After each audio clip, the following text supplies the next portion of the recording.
Have you ever noticed that every time your income goes up, your life somehow becomes just as expensive?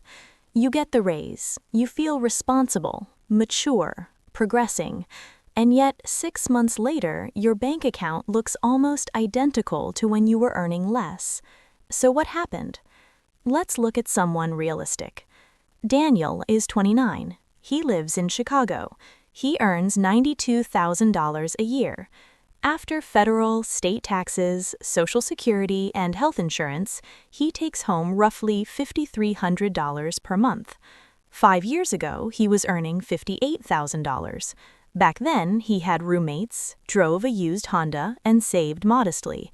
Now, his rent for a one-bedroom apartment is $2,200, car payment $540, insurance $180, student loans $350, groceries and eating out about $800, subscriptions, gym, phone, streaming, random Amazon purchases $400, travel fund and weekend life $500. Before he even thinks about investing, he's left with maybe $330. He feels successful, but he's not building wealth. And Daniel isn't reckless, he's normal. The hidden issue isn't that he earns too little, it's that each income increase quietly upgraded his fixed expenses. When he earned $58,000, his rent was $950. His car was paid off. He was nearly saving $600 a month without feeling disciplined. But when his income rose, his standards rose faster. This is the mistake no one explains clearly. Income growth without lifestyle restraint doesn't build wealth, it builds obligations. Let's run simple math. That $540 car payment, over 5 years at average interest, he'll spend roughly $32,000. Invest $540 monthly instead at a modest 7% return for 30 years, that becomes over $650,000. Same money, different direction. The apartment upgrade? An extra $1,200 a month compared to his old living situation. If that difference were invested monthly for 20 years at 7%, that's roughly $620,000. None of these choices feel extreme. They feel adult, earned, deserved. But the math doesn't care about feelings.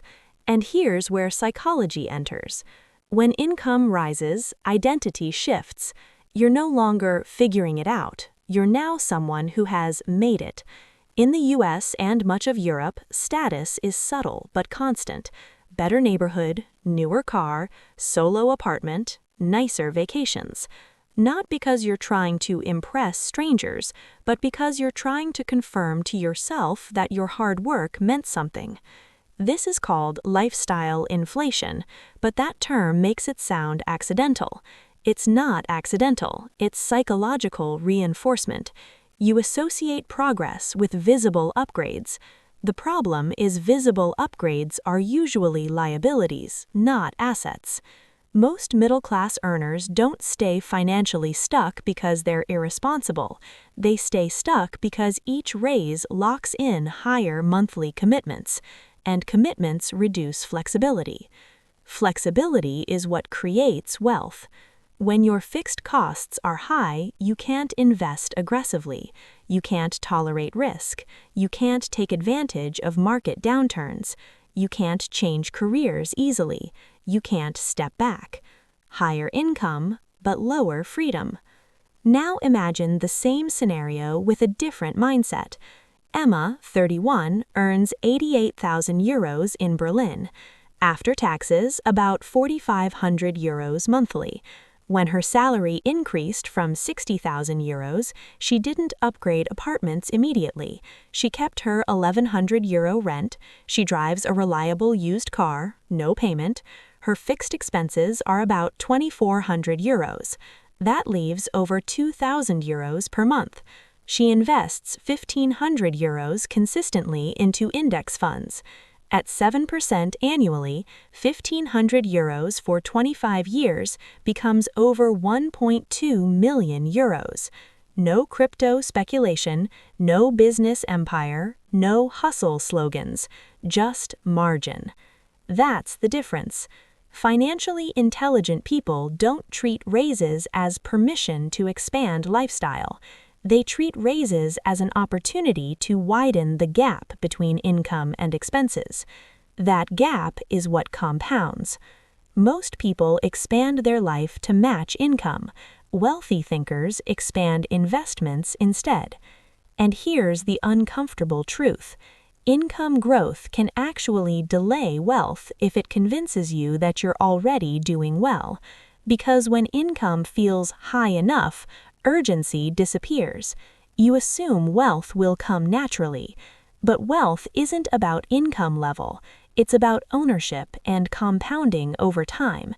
If your lifestyle grows at the same pace as your income, your net worth stays fragile, no matter how impressive your salary sounds at dinner. This isn't about deprivation, it's about direction. You can earn $120,000 and stay financially average. You can earn $70,000 and quietly build real security. The deciding factor isn't intelligence. It isn't discipline in extreme ways. It's whether income increases your investments or your obligations. So if your salary has gone up but your net worth hasn't, it's not because you're bad with money. It's because no one taught you that wealth grows in the gap, not in the paycheck. If this helped you see your income a little differently, subscribe for more calm, rational conversations about money.